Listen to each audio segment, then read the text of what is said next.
துலாம் ராசி அன்பர்களே, ஆகஸ்ட் மாதம் என்ன பலன் எப்படி இருக்க போகுது அப்படிங்கிறத டீட்டெயிலாக பார்க்கும் பொழுது உங்கள் ராசி நாதன் என்று சொல்லக்கூடிய சுக்கிர பகவான் 12ஆம் இடம் என்று சொல்லக்கூடிய விரயஸ்தானத்தில் போய் உட்கார்ந்துருக்கார்.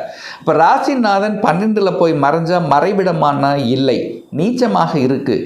ஆனால் வீடு கொடுத்த புதன் பகவான் ஆட்சி பலத்தோட ஸ்ட்ராங்காக இருக்கார். அதே சமயத்தில் பூர்வ புண்ணிய ஸ்தானத்தின் அதிபதியான சனி பகவானுடைய பார்வையில் இருக்கிறதும் நல்லது தான்.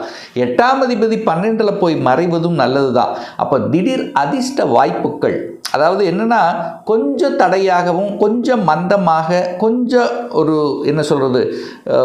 ஒரு லேட் ஆகிற மாதிரியான ஒரு ஃபீலிங்ஸை கண்டிப்பாக கொடுக்கும். ஒரு மந்தத்தன்மையாக இருக்கக்கூடிய சூழ்நிலை உருவாக்கும். ஆனால் என்ன, நிதானம் பொறுமை அவசியம். கண்டிப்பாக இந்த மாத இறுதியில் உங்களுக்கு வெற்றி, அதாவது கிடைக்காது என்று நினைத்து கொண்டிருக்கக்கூடிய ஒரு விஷயம் கிடைக்கப் போகுது, மறைந்துள்ள ஒரு விஷயம் உங்களுக்கு கிடைக்கப் பெறுகிறது அப்படிங்கிறத எடுத்துக்கலாம். ஆனால் நீங்கள் போய் 12ஆம் இடத்தில் இருக்கிறனால விரயமாகும். விரயத்தை சுபவிரயங்களாக செய்து கொள்வது புத்திசாலித்தனம் என்பதையும் ஞாபகத்தில் வைத்து கொள்ளுங்கள். உங்கள் எண்ணங்கள் எல்லாமே டிராவலில் இருக்கும். அதாவது அட்லீஸ்ட் ஒரு நாள் 2 நாள் ட்ராவலுங்கிறது கண்டிப்பாக ஏற்படுத்தும் இந்த துலாம் ராசி அன்பர்களுக்கு. அப்போ ட்ராவல் மூலமாக அனுகூலம் ஆதாயம் உண்டா அப்படின்னா கண்டிப்பாக உண்டு. அதே சமயத்தில் நீங்கள் 6ஆம் இடத்தை பார்க்கறதுனால ஹெல்த்தை ரொம்ப முக்கியம். ஹெல்த் சார்ந்த விஷயங்கள், அதாவது உடல்நலமில் கொஞ்சம் அக்கறை எடுத்துக்கொள்வதும் துலாம் ராசி என்பவர்களுக்கு நல்லது என்பதையும் மைண்டில் வச்சுக்கோங்க. சரி, அடுத்து 2ஆம் இடம், அதாவது குடும்பாதிபதி, தனாதிபதி, வாக்காதிபதி எப்படி சார் இருக்க போகுது? 2ஆம் அதிபதி யாரு? செவ்வாய் பகவான். செவ்வாய் பகவான் பாக்யஸ்தானத்தில் அமர்ந்திருக்கார். அப்போ 2க்குரியவன் பாக்யஸ்தானத்தில் இருக்கிறது சிறப்பு. அதே சமயத்தில் குரு பகவான், தனக்காரக கிரகம் என்று சொல்லக்கூடிய குரு பகவான் தனஸ்தானத்தை பார்க்குறார். அப்போ பொருளாதாரத்துக்கு எந்த குறையும் ஏற்படுத்த போவதில்லை. பொருளாதாரம் உண்டு, பொருளாதார வளர்ச்சி உண்டு. என்ன கொஞ்சம் விரயமாக இருக்குது, கால விரயமாக இருக்குது அப்படிங்கிறது தான் ஒரு திங்கிங் உங்கள் மனதளவில் இருக்குமே தவிர பொருளாதாரத்துக்கு எந்த குறையும் ஏற்படுத்த போவதில்லை. பேச்சு நன்றாக இருக்க போகிறது. பேச்சை வைத்து பிழைக்கக்கூடிய தொழில்கள், துறைகள் எதுவாக இருந்தாலும் சாதகமான ஒரு சந்தர்ப்ப சூழ்நிலை கொடுக்கக்கூடிய ஒரு மாதம்தான். அதே சமயத்தில் பார்த்தீங்கன்னா உங்கள் பேச்சை கேட்காதவர்களும் இப்போ இவர் சொன்னது கரெக்டு அப்படின்னு சொல்லக்கூடிய தன்மையும் உண்டு. குடும்பத்தில் இருந்து வந்த பிரச்சனைகள், தொந்தரவுகள், கருத்து வேறுபாடுகள் அதெல்லாமே களையக்கூடிய ஒரு மாதமாக இந்த மாதம் அமையப்பெறும் இந்த துலாம் ராசி அன்பர்களுக்கு. 3ஆம் அதிபதி முயற்சி ஸ்தானத்தின் அதிபதி, அதாவது 3ஆம் அதிபதி வலிமையாக இருக்கணும். 3ஆம் இடம் வலிமையாக இருந்தாலே தைரியம், வீரியமாக புகழையும் கீர்த்தி கொடுக்கக்கூடிய அம்சம்ங்கிறது கண்டிப்பாக ஏற்படுத்தும். அப்போது 3ஆம் இடம் என்பது என்ன சொல்கிறது, ட்ராவலை குறிக்கும், சகோதர உறவுகளை குறிக்கக்கூடிய இடம், நல்ல நல்ல ஒப்பந்தங்கள் கொடுக்கக்கூடிய வாய்ப்புகள் உண்டு, ஒரு ரிஜிஸ்ட்ரேஷன் பண்ணக்கூடிய அமைப்புகள். ஸோ இதெல்லாம் நல்லா கலைத்துறையில் ஈடுபடக்கூடிய அமைப்புகள், சந்தர்ப்பங்கள் ஒரு சிலருக்கு அந்த எண்ண ஓட்டங்களை கொடுக்கும். இதெல்லாம் நல்லா இருக்குது. ஏன்னா 3ஆம் அதிபதி உச்சமாக இருக்கிறார், வலிமையாக இருக்கிறார். அப்போ 3ஆம் இடம் வலிமை பெற வேண்டும் அப்படிங்கிற அர்த்தம்.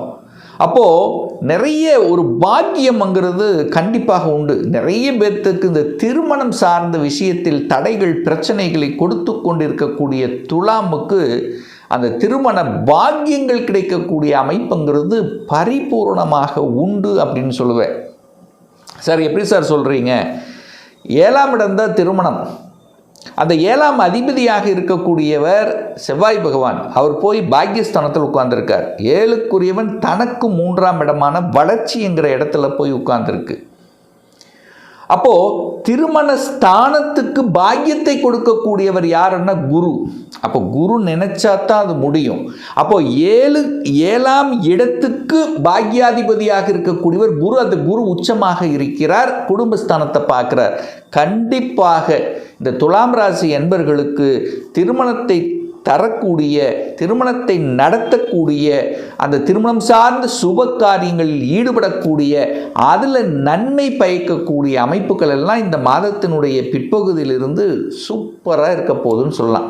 அப்போ திருமணம் டக்குன்னு ஜாம் நடக்கக்கூடிய, ஒரு சிலருக்கு நிச்சயதார்த்தமாகக்கூடிய, ஒரு சிலருக்கு திருமணம் நடக்கக்கூடிய, அல்லது ஒரு சிலருக்கு உங்கள் உறவுகளில், அதாவது இரத்தபந்த உறவுகளில் திருமணம் நடக்கக்கூடிய, சுப காரியங்களில் கலந்து கொள்ளக்கூடிய அத்தனை தன்மைகளும் இந்த காலகட்டம் சிறப்பு பெறுகிறது துலாம் ராசி அன்பர்களுக்கு. 4ஆம் இடம் என்பது சுகஸ்தானம், சுகத்தை பெருக்கிக் கொள்ளக்கூடிய இடம். வீடு, வண்டி, வாகனம், அசையும் அசையா சொத்துக்களை குறிக்கக்கூடிய இடம் அந்த 4ஆம் இடம். அந்த 4ஆம் இடத்தை குரு பார்க்குறார். குரு 6ஆம் அதிபதி, முயற்சி ஸ்தான அதிபதி. குரு பணத்தை தரக்கூடியவர். 4ஆம் இடத்தை பார்க்குறார். 4ஆம் அதிபதியை பார்க்குறார். 4ஆம் அதிபதி எங்கே இருக்கார்? தனக்கு 3ல் இருக்கார். ஸோ வீடு வாங்கலாமா வேண்டாமாங்கிற இந்த இரட்டை மன எண்ணத்தில் இருக்கக்கூடிய இந்த துலாமுக்கு பேசாம வாங்குறது தான் நல்லது அப்படிங்கிற எண்ணத்தை கொடுக்கும். அல்லது வீட்டையும் இடத்துலையும் ஒரு இன்வெஸ்ட் பண்ணணுங்கிற அந்த ஆர்வத்தை தூண்டும். இதுவரைக்கும் அந்த மனசில் எண்ணத்தில் இல்லாதவர்கள் கூட அந்த மனசில் அந்த எண்ணத்தில் கண்டிப்பாக விதைக்கக்கூடிய ஒரு காலகட்டமாக இந்த காலகட்டம் அமையும். லாபாதிபதி பார்க்குறார். லாபாதிபதியான சூரியனும் பார்க்குறார். பெரிய மனிதர்களின் தொடர்பு உண்டு, அரசாங்க ஆதரவு உண்டு, வங்கிகளில் பணம் கிடைக்கும். கடனை வங்கியில் அப்ளை பண்ணிங்கன்னா சக்ஸஸ் ஆகும். அப்போ இடம் நிலம் வாங்குவதற்கு வங்கியில் பணத்தை தரக்கூடிய, அதில் டக்குன்னு அந்த நீங்கள் நினச்சது செயல்படுத்தக்கூடிய அமைப்புங்கிறது இந்த மாதம் உண்டு. அதில் எந்தவித மாற்று கருத்தும் கிடையாது. 5ஆம் அதிபதி பூர்வ புண்ணியஸ்தானத்தின் அதிபதி, பஞ்சமஸ்தானத்தின் அதிபதி, காதல் ஸ்தானத்தின் அதிபதியாக இருக்கக்கூடியவர். உங்களுடைய குலதெய்வத்தை குறிக்கக்கூடிய இந்த 5ஆம் அதிபதி 6ஆம் இடத்தில் அமர்ந்து கொண்டு குரு பார்வையில் இருக்கிறார். அப்போ குழந்தைகளுக்கு வேலை கிடைக்குமா? 5ங்கிறது குழந்தை, 6ங்கிறது வேலை. அப்போ குழந்தைகளுக்கு படித்த படிப்புக்கு உண்டான வேலை கிடைக்கக்கூடிய ஒரு மாதமாகவும் இந்த ஆகஸ்ட் மாதம் அமைப்பெறும். ஒரு ப்ரொமோஷன் வாங்குறது, ஒரு இடமாற்றம் அடைகிறது, அல்லது ஒரு என்ன சொல்கிறது, விரும்பிய கல்வி, அதாவது தொழில் கல்வி முறையை படிப்பது, அடிஷ்னலாக ஏதாவது ஒரு கோர்ஸ் எடுத்து படிப்பது, யூஜி முடிச்சுட்டு அடுத்தது ஒரு பிஜி படிக்கணும், அதை ஒரு ப்ரொமோஷனுக்காக படிக்கணும், இந்த மாதிரியான எண்ணங்களை எல்லாம் கொடுக்கக்கூடிய, அல்லது பார்த்திங்கன்னா ஒரு சிலருக்கு ஏதோ ஒரு வேலையில் இருப்பீங்க, ஆனால் கவர்மெண்ட் வேலைக்கு போகணுங்கிற எண்ணத்தை அதிகமாக தூண்டக்கூடிய மாதமும் இந்த ஆகஸ்ட் மாதம் இருக்கும். நிறைய எக்ஸ்பீரியன்ஸ் கொடுக்கும். ஏன்னா சூரியன் 10ல் உட்கார்ந்துருக்கார், தொழில் ஸ்தானத்தில் சூரியன் உட்கார்ந்துருக்கார். அப்போ அரசாங்க வேலைக்கு போகணுங்கிற எண்ணம் அதிகமாக உங்கள் ஆழ்மனதில் தோன்றக்கூடியதும், அதில் செயல்படுத்தக்கூடிய அமைப்பு, அதை சார்ந்த விஷயங்கள் தன்னை ஈடுபடுத்தி கொள்வதும், தன்னம்பிக்கை வளர்ப்பதும், இதெல்லாமே சூப்பரான ஒரு காலகட்டமாக அமையும். சார் கடன் இருக்குமா? இருக்கும். 6ஆம் அதிபதி 6ஆம் இடத்தை பார்க்கிறார். இப்போதான் அந்த கடனை பற்றிய உணர்வுகள் இருக்கும். கடனை பற்றிய சிந்தனை இல்லாமல் இருக்க முடியாது. ஒன்று கடனை வாங்குவீங்களா, கடன் அடைப்பீங்க. கடனை வாங்கி கடனை அடைக்கிறது, இல்லது ஒரு பூமி நிலத்தை வாங்கி கடனை ஏற்படுத்தி கொள்வது, சுப விஷயங்களுக்காக கடனை ஏற்படுத்தி கொள்வது, அல்லது கடனை அடைப்பதற்கான அந்த அணுகுமுறைக்குள்ளே போகிறது, இதெல்லாமே உண்டு. வெற்றிங்கிறது உண்டு. 6ஆம் இடம் வெற்றி. ஒரு போட்டித் தேர்வுகளில் வெற்றி பெறக்கூடிய சந்தர்ப்ப சூழ்நிலைகளை கண்டிப்பாக உருவாக்கும். ஒரு குரூப் எக்ஸாம், ஒரு டிஎன்பிஎஸ்சி எக்ஸாம் எழுதுகிறோம், இல்லை கவர்மெண்ட் ரிலேட்டடாக ஸ்டேட் சென்ட்ரல் கவர்மெண்ட் எந்த கவர்மெண்ட் சம்மந்தப்பட்ட குரூப் எக்ஸாம் எழுதுறீங்கன்னா அதுக்கெல்லாம் சாதகமான ஒரு மாதமாக இந்த துலாமுக்கு அமையப்பெறுது. தொழில், அதாவது 10ல் குரு வந்துட்டார், ஒரு சேஞ்சஸ்ங்கிறது உண்டு. துறை ரீதியான சேஞ்சஸ், ஏதோ ஒரு மாற்றம் என்பது உங்கள் மனசில் கண்டிப்பாக ஓடிக்கொண்டிருக்கும். அந்த மாற்றம் என்பது நிச்சயமாக உண்டு. அப்போது ஒரு சேஞ்சஸை நோக்கி சென்று கொண்டிருக்கக்கூடிய துலாமுக்கு இது ஒரு சாதகமான ஒரு மாதமாக அமையப்பெறுகிறது. ஏன்னா குரு சூரியன் இருக்குது, அதுக்கும் சில மேலதிகாரிகள் அதாவது உங்களுக்கு மேலே இருக்கிறவங்க துணை புரியக்கூடிய ஒரு காலகட்டமாக இந்த காலகட்டம் அமையப்பெறுகிறது. சூரியன் 10ல் இருந்த திக்பலம், அரசு, அரசியல்வாதிகள், அரசு சம்பந்தப்பட்ட காரியங்கள் எல்லாம் வெற்றியை கொடுக்கக்கூடிய ஒரு மாதம் இந்த துலாமுக்கு நிச்சயமாக உண்டு. பெரிய மனிதர்களின் தொடர்புகள் அப்படிங்கிறது கண்டிப்பாக ஏற்படுத்தும். நல்ல நண்பர்களால் அனுகூலம், ஆதாயம் என்பது கண்டிப்பாக உண்டு. அதில் எந்தவித மாற்று கருத்தும் இல்லை. சூரியனும் பார்த்தீங்கன்னா இந்த ஆகஸ்ட் மாதம் 17ஆம் தேதி தன்னுடைய சொந்த வீட்டுக்கு வந்து அங்கே ஆட்சி பலத்தோட ஸ்ட்ராங்காக இருந்து 5ஆம் இடத்தை பார்க்கும்போது பூர்வ புண்ணியம் பலப்பட போகிறது.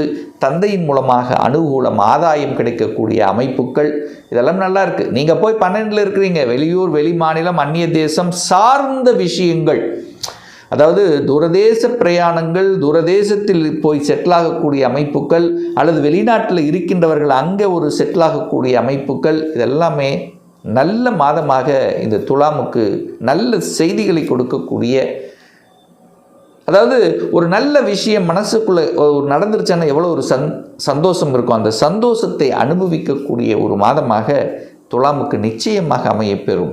ஒரு துல்லிய பலன் 2026 எப்படி இருக்க போகுது, உங்களை பற்றி தெரிஞ்சுக்கணும். வேலையா தொழிலா? வேலைன்னா எப்போ ப்ரமோஷன் கிடைக்கும், தொழில்னா எப்போ சொந்த தொழில் செய்வதற்கான கொடுப்பினை இருக்குது. திருமணம் தடைப்பட்டு கொண்டே இருக்குது, எப்போ சார் திருமணம் நடக்கும், எப்போ தான் நமக்கு குழந்தை பாக்கியம் கிடைக்கும், எப்போ இடமாற்றம், எப்போ நான் வீடு கட்டுவேன், எந்த கோர்ஸ் படிப்பதற்குண்டான கொடுப்பினை இருக்குது, இது போன்ற கேள்விகளுக்கு துல்லியமான பதிலை நம்மால் கூற முடியும். ஒரு பர்சனல் கன்சல்டேஷன் எடுத்துக்கணும், ஒரு சுயஜாதகம் பார்க்கணும் என்று விருப்பப்படக்கூடிய அன்பர்கள் டிஸ்பிளே தெரியக்கூடிய நம்பருக்கு வாட்ஸ்அப் மூலியமாகவோ ஃபோன் கால் மூலியமாகவோ தொடர்பு கொண்டு நேரடியாகவோ அல்லது ஆன்லைன் மூலமாகவோ அப்பாயின்மெண்ட் பெற்றுக்கொண்டு கன்சல்டேஷன் எடுத்துக்கலாம். நம்மளுடைய அலுவலகம் மேட்டுப்பாளையம், அதாவது கோயம்புத்தூரிலிருந்து மேட்டுப்பாளையம் செல்லும் வழியில் வெள்ளக்கிணர் பிரிவு அன்னபூர்ணா ஹோட்டலுக்கு பக்கத்தில் அமைந்துள்ளது.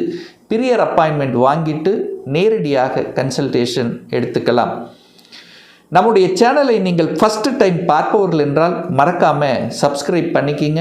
பக்கத்தில் இருக்கக்கூடிய பெல் பட்டன் மற்றும் ஆல் நோட்டிஃபிகேஷனை கிளிக் பண்ணும்போது நான் போடக்கூடிய அடுத்தடுத்த பதிவுகள் உங்களுடைய நோட்டிஃபிகேஷனில் வந்து சேரும்.